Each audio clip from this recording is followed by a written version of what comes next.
everybody, you're here with Luminol on the Wall. I'm Becky. And today I'm flying solo.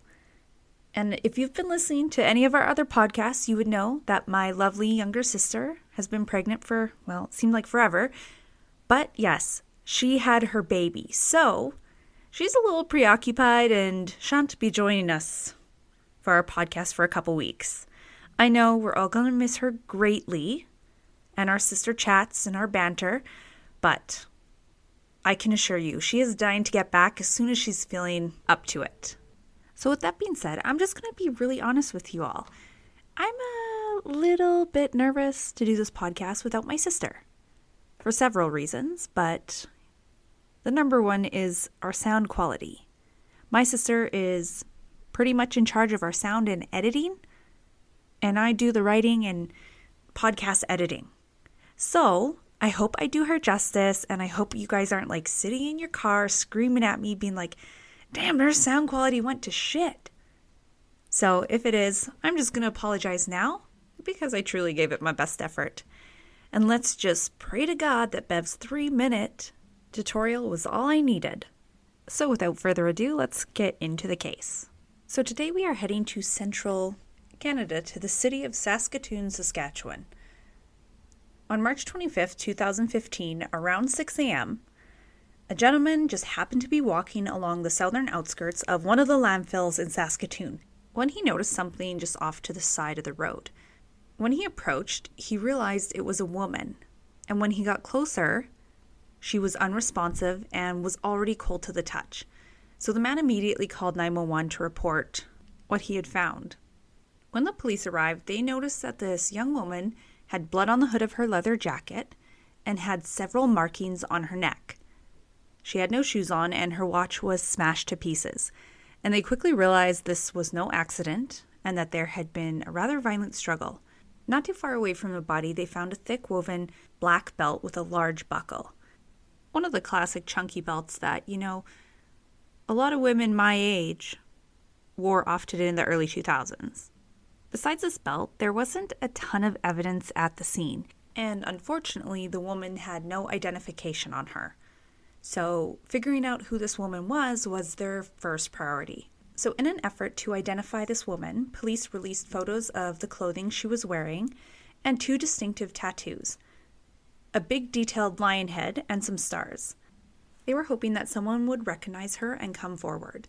And luckily, it didn't take very long before police received a phone call from a pretty upset woman named Cheyenne Antoine. She told the police that her friend Brittany Gargle had those tattoos. Several other people also called in, identifying the tattoos as belonging to Brittany Gargle. Because all these people called in, the police were officially able to identify the victim as Brittany Gargle, and her death was now officially labeled a homicide. So, just who was Brittany Gargle? She was born August 31st, 1996 in Saskatoon. She was born and raised there, and when she was little, her parents separated. Her father went on to have 4 other daughters, and it was only in the last few years of Brittany's life that she had reconnected with him and grew close to her younger sisters. They spent a lot of time together, and the girls really looked up to Brittany. She was described as outspoken and opinionated. She had a great sense of humor. She was very adventurous. She loved camping, boating, and snowboarding, and she always had friends around her. Now, Brittany had dropped out of high school, but one of her friends, Natasha, who later came forward to the police, had been the one to convince her to go back to get her diploma. And by 2015, Brittany was 18 years old. She was working 2 jobs to save money and had just re-enrolled in school. Her dream was to eventually go to university for business and work in the hospitality industry. And just maybe one day she would own her own hotel. So she clearly had a bright future. But the question is, how does someone with such a bright future wind up in a ditch dead? In order to figure that out, investigators start talking to Brittany's friends and family.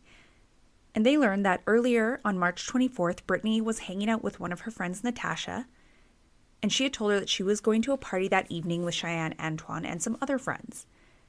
Now, you see, Brittany and Cheyenne were the best of friends. The two were incredibly close and spent a ton of time together. Some would describe them as almost sister-like.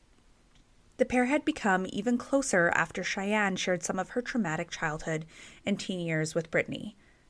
Brittany became Cheyenne's biggest support system from that point on. So when investigators find out that Brittany had been out partying with Cheyenne, they obviously want to speak with her. And when they did, she told them that the night started out like many others. The two women got ready together, they took a bunch of photos, made a quick Facebook post, and headed off for the evening. She said they started at the Manchester Brew Pub, then made their way to a party, and then eventually made their way to the Colonial Pub and Grill. Cheyenne said by the time they got there, they were both fairly intoxicated, and her memory seemed to be a little blurry. However, she told the investigators she specifically remembered Brittany meeting a man at the bar. They chatted for a short time, and then she had invited him to come have a drink with them, and they seemed to be getting along really well. Cheyenne told the investigators that Brittany and the man eventually left together around 4 a.m., but she hadn't got the man's name, nor did she remember what he looked like. She only remembered him being a young Caucasian male. Cheyenne also didn't know where they were going or how they were getting there. She did tell the investigators that after Brittany left the bar, she realized that Brittany had her phone in her purse, and she had no way of getting a hold of Brittany or anyone else for that matter. And not long after, Cheyenne also decided to leave the bar, and she made it safely home to her uncle's house. From that point, she started getting pretty worried about Brittany. And because she didn't have her phone, she decided to log onto the computer and go onto Facebook, and she sent Brittany a message that said, "Where are you? Haven't heard from you. Hope you made it home safe. Love ya." And from that point on, Cheyenne never heard from Brittany again. So after talking with Cheyenne and hearing the series of events from the evening, investigators feel that they have a pretty good starting point. So they go and they gather security footage from the Colonial Pub where Cheyenne said they had been last. They also spoke with staff to see if they could be of any help. But what was really interesting is not a single staff member recalled seeing Brittany, Cheyenne, or this mystery man.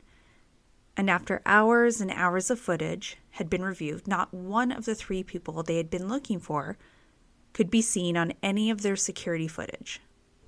They also noticed that Brittany's car could not be seen in any of the footage either. This was all very surprising to the investigators, but the pub was pretty busy that night, so they decided to go over the footage multiple times just in case they missed something. However, every time they came up empty-handed, and that's when they really started to question Cheyenne's series of events. Because there is absolutely no way that Cheyenne and Brittany were not on the security footage unless they had not been there in the first place. Now, police feel that they just were sent on this wild goose chase. And this sucks because it also leaves them with no real direction to go in. But that didn't last long because Brittany's car was found shortly after. Now, in all my research, I could not find where her car was found. But I assume it is somewhere rural and grassy because when the car was found, there was grass wedged in the wheel well, and it was covered in dust and dirt. The investigators noticed on the side of the car that there was some black scuff marks on the door. Now, inside the vehicle, investigators found Cheyenne's cell phone. And based on Cheyenne's original story, this makes sense. But we know that the investigators have virtually debunked Cheyenne's original story because they weren't on the security footage at the bar. So this makes investigators reconsider why this cell phone was in Brittany's car. So in order to get a bit more insight into the events of the evening, they examined Cheyenne's phone location history. And they saw that it had pinged at a McDonald's at 4:30 a.m. on March 25th, leading them to wonder, was Cheyenne with Brittany at that time? Regardless of the answer, they had no way of knowing because that's kind of where the evidence trail stops. You know, investigators have serious concern that Cheyenne is involved in Brittany's murder, but they have zero evidence supporting that she was involved, but they also have zero evidence supporting she wasn't. So arguably, the investigation is moving on pretty slow. But eventually, Brittany's autopsy came back, and they were able to determine that Brittany had been strangled to death. And based on the markings and patterns on her neck, it was determined that that thick black belt found near her body was the murder weapon. They were also able to say that the dark scuff marks on Brittany's car had been caused by that same belt. So months went by with no new leads, and by September 2015, 6 months after Brittany's death, the case was cold. They just didn't have much evidence to go on, so investigators decide to re-interview Cheyenne's uncle, who had initially been very cooperative and had told them that, yes, Cheyenne did show up at his house alone on the morning of March 25th. But this time, he was fairly evasive. But with a little bit of pressure, he finally broke down and admitted that Cheyenne had told him a completely different story than what she told the police. According to her uncle, Cheyenne said that she and Brittany had met 2 black men at the bar. They had gone back to a motel with them where they smoked weed, and then, for some reason, they got into an argument over cocaine. Cheyenne claimed that she went to the bathroom, and when she came out, Brittany was dead. Strangled, in fact. She said the 2 men pulled a gun on her and forced her to help cover up the crime. This, of course, was a pretty stark contrast to her original story. Investigators realized that when Cheyenne had called in to identify Brittany's tattoos and clothing, she already knew her friend was dead. And this just felt really eerie to them. Why would she not have called to report this murder after she had gotten to safety? So with this newfound information, investigators wanted to re-interview Cheyenne. Lucky for them, she was pretty easy to track down because she was in jail on another charge. Turns out Cheyenne had a long rap sheet with over 50 convictions since the age of 12. When they went to go question Cheyenne, she actually refused to speak about that evening. And once again, investigators were stuck in limbo land. They had no motive and no clear understanding of what had really happened that night. The only thing they do know is that their intuition about Cheyenne is becoming stronger and stronger, and that she was involved and knew a lot more than she was telling anyone. Regardless of their intuition, though, they needed some cold, hard evidence. And they decided to scour Cheyenne and Brittany's social media accounts, just hoping that they would find something they missed the first time around. They read through thousands of messages and searched through thousands of photos, hoping to find some clue of a fight or a feud between the 2 girls. But all they found were typical back and forths between close friends. And just as they were feeling hopeless and defeated, they actually found something. A tribute photo Cheyenne had uploaded. It was a selfie of the 2 girls taken the night of March 24th. And in the bottom corner of the picture, they could barely see that Cheyenne was wearing the thick, woven black belt, and it appeared to be the same belt found near Brittany's body. This felt like a really lucky break, and they realized just how lucky, because if the photo had been just an inch higher, they would have never known Cheyenne wore that belt out that night. So because of this super tiny piece of evidence, they were able to send the belt for DNA testing. And sure enough, it came back positive for both Brittany and Cheyenne's DNA. But still, investigators knew that evidence alone was not strong enough to bring anything to trial. That kind of evidence is something that the defense attorneys could easily explain why Cheyenne's DNA was on that belt, but that she did not kill Brittany. So everyone waited to lay charges. Everyone waited and waited until almost 2 years after Brittany's death. A friend of Cheyenne's came forward. She apparently showed up at Brittany's parents' house, and she was overwhelmed with guilt. And she had an unimaginable story to tell. She said that in the early morning of March 25th, 2015, Cheyenne showed up at her house. She was completely hammered. She was crying and hysterical. She confessed that she and Brittany had gotten into a heated argument over a cell phone. Cheyenne admitted that in a rage, she hit and then choked Brittany to death with her belt. The friend said Cheyenne then pointed outside, and there in Brittany's car, she saw Brittany slumped over in the passenger seat. She was completely terrified, and she told Cheyenne to leave. The following morning, when she confronted Cheyenne again, Cheyenne claimed she didn't remember anything and that she was too drunk. For 2 years, this friend kept the secret. But the guilt finally became too much, and this seemed to be the catalyst they needed, because after this, others came clean too. Cheyenne's uncle admitted she had asked him to help create an alibi for her. Now, what surprises investigators about this all is that on several occasions, Cheyenne admitted being very drunk that evening and not being able to remember the events of the evening. But she had the wherewithal to ask her uncle for help creating an alibi. She obviously was aware that she had done something wrong, because otherwise, why would you make up false stories of the evening, such as the mystery man at the bar or the two black men in the hotel room? It just doesn't make sense if you were truly too intoxicated to remember the events of the evening. So with everything they now had, they decided to arrest and charge Cheyenne Antoine in March of 2017. Cheyenne was charged with second-degree murder and indignity to a body. And now that she was arrested, Cheyenne agreed to tell her version of what happened that night. She told investigators that her and Brittany had been partying pretty hard at the house party, but after that, her memory seemed to be a bit hazy. However, she remembered going to McDonald's, where she said an argument started between her and Brittany. They had been walking when Brittany all of a sudden ripped the cell phone out of Cheyenne's hands, and she became furious. And Cheyenne said she just snapped. But she couldn't recall the exact sequence of events, but when she came to, Brittany was lying unconscious on the ground. So once again, Cheyenne's memory was too hazy to recall the details of the crime. You know, maybe I'm just being really cynical about Cheyenne, and maybe she was too damn drunk and had lapses in her memory. I don't know, but to me, it just seems like she is not wanting to take full responsibility or accountability to her crime. Anyways, as I said earlier, Cheyenne was charged with second-degree murder.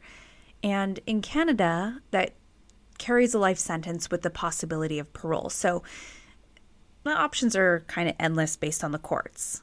Now, if Cheyenne went to trial, she could face up to life in prison. But after discussing with her lawyers, she agreed to plead guilty to manslaughter and avoid a trial altogether. In the court at sentencing, Cheyenne released a statement through her lawyer. It said, "I will never forgive myself. Nothing I say or do will ever bring her back. I'm very sorry. It shouldn't have ever happened." Yeah, that is the truth. During the sentencing, Cheyenne's lawyers asked for leniency in regards to her sentencing. They highlighted her traumatic past. Her parents, who had been survivors of Canadian residential schools, carried forward a lot of trauma and struggled with substance abuse. Because of this, Cheyenne was placed in foster care at a young age, where she was physically, sexually, and emotionally abused. At 14, she had reconnected with her mother, only to lose her a year later. 1 month before Brittany's death, Cheyenne had been sexually assaulted and began heavily abusing alcohol and methamphetamine. So hearing all that, yeah, I feel really bad that that was Cheyenne's life growing up and that she had to experience all that nonsense, you know, like no child ever deserves to grow up like that. That is true. At the end of the day, though, you know right from wrong, and you killed your best friend, and that is wrong as can be. And then on top of it, you lied to try and cover it up so that no one would catch on that you were responsible for this. So, do I think that the judge should be lenient? Not really. But the judge, in this case, did show leniency. And Cheyenne was sentenced to 7 years in prison for Brittany's death. The judge also ordered her to attend a mandatory prison drug rehabilitation program. Cheyenne's time in prison was filled with a lot of ups and downs, but in June 2020, she was granted day parole. But only 4 months later, her parole was revoked because she had overdosed and violated almost every condition of her parole, and she was sent back to prison. The following year, in 2021, she was granted day parole again, but after completing a mandatory 6-week intensive addiction program, she went AWOL and was arrested again for breaching her conditions. Then while back in prison, in March of 2022, she attacked a correctional officer with her fists. She did this because she was told that she was not allowed to have a shower at that moment. This, unfortunately, was one of 15 serious institutional charges that she received. She had also incurred an additional 44 minor charges for disobeying institutional rules, like being disrespectful, threatening staff and other inmates, refusing urine analysis, possession of contraband, and diverting medication. So because of all these incidences, in 2023, Cheyenne was denied full parole. Even though she completed several Indigenous healing programs and self-management classes, the parole board ultimately ruled her too high a risk to reoffend. But in May 2024, just a year ago, based on Canadian law, she was granted statutory release. Now, this is slightly different than parole because inmates who have not been charged with first or second degree murder and are in there for life automatically get to be reviewed for release after 2/3 of their sentence have been served. So because that was the case, Cheyenne was released. But just like parole, she had conditions. One of them was that she was ordered to attend an addiction treatment center for women called Aventa in Calgary, Alberta. However, when she arrived, she was found with drug supplies and amphetamines in her system, and she ended up leaving treatment within a day or two, and she went on the run. She went completely AWOL. And later, on June 2nd, 2024, Cheyenne was arrested again after committing 2 carjackings and leading the police on a high-speed chase through the streets of Calgary. So after that, she faced new charges for robbery, flight from police, dangerous driving, and resisting arrest, and was sent back to prison. On January 13th of 2025, it was ruled by the parole board that Cheyenne Antoine's statutory release was revoked. She was deemed too high of a risk for reoffending and that living amongst the community was not safe for the public or her. In this meeting, Cheyenne told the parole board that after leaving Aventa, she was living on the streets of Calgary and using drugs pretty heavily over the month she was at large. She reported overdosing on more than one occasion, waking up in the hospital and fleeing before she could be apprehended. She had told her parole officer that the morning she was arrested, she had called the police to turn herself in and had told them to come and pick her up, but they refused. With the statement, it almost seemed like Cheyenne was blaming her actions on the inaction of the police. So the parole board felt like Cheyenne wasn't really taking responsibility for her actions. They said, and I quote, "You state that they refused, so you felt you had to steal the vehicles to turn yourself in. You repeatedly justified your actions by stating you had no other choice, and that the system set you up for failure and eventually hung up on your parole officer."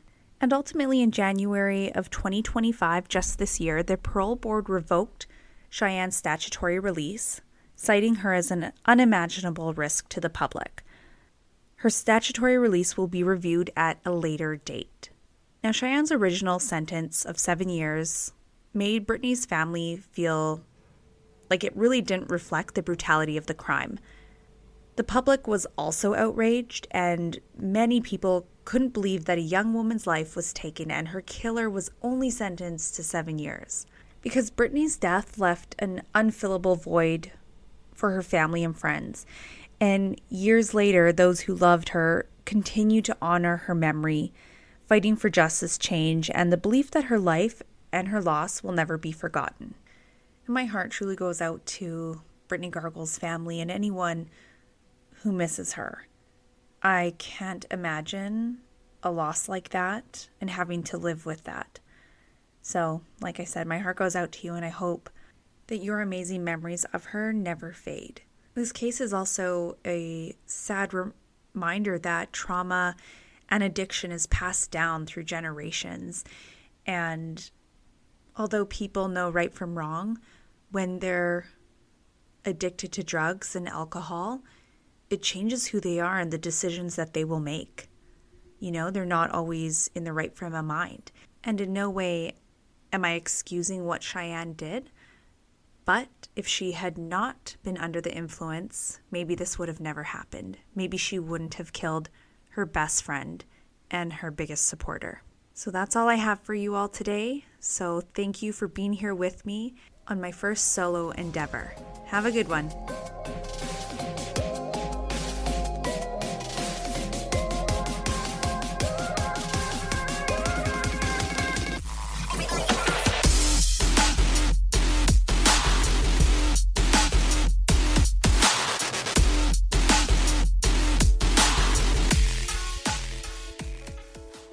And just your weekly reminder to download our weekly episodes, follow us on Spotify or Apple Music or whatever streaming platform you listen to us on, and give us a follow on our social medias.